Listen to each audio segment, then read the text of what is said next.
Yooyaa shamaa harka fuunee kabajamtootaa fi jaalatamtoota kuyyuu miidiyaa. Hordoftoota keenya kabajamoo oduu simbirtuu keessaan nu geesse isin biraan geenyaa hamma xumura oduu keenyaatti nu waliin turan affeerraa keenya.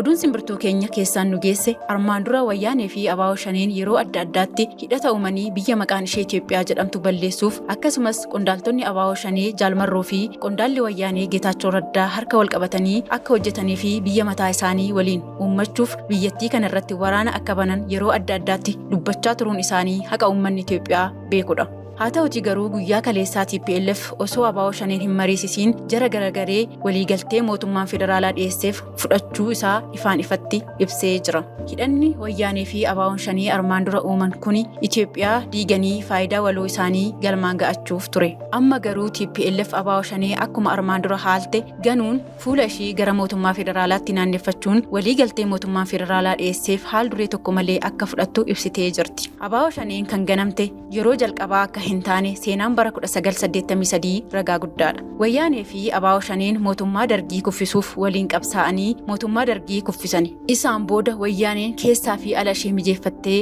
abaa'oo shanee waliin qabsoofte mootummaa dargii injifatte taphaan ala gochuun ishee beekamaa ture. Taphaan ala gochuu qofaa osoo hin taane sadarkaa paarlaamaatti abaa'oo shanee shororkeessummaan farrajuun ariitee biyyaa baasuun ishee haqa wal nama gaafachiisu hin turre. Akkuma mammaaksi harka isa kanaa maaltu si gubee jennaan abiddaa jedhe. Isa kana hoo jennaan abiddaa jedhe. Erga isa duraa argitee isa lammaffaa maaliif itti deebitee jedhamu sana abaa'oo shaneen yeroo lammaffaaf wayyaaneen moofamtee uummata Oromoo gantee wayyaanee garaa ga'uuf qabeenya uummata Oromoo kaan saamaa kaan gubaa haadha Oromoo haadha dhiiraa ijoollee ishee jalaa ajjeesaa reeffa ilmaan ishee irra teechisaa shamarreen Oromoo gudeedaa kan fedhii isaanii hin guunneef immoo gochaa suukkanneessaa irratti raawwachaa turteef ganamuun hin xinnaata jetture.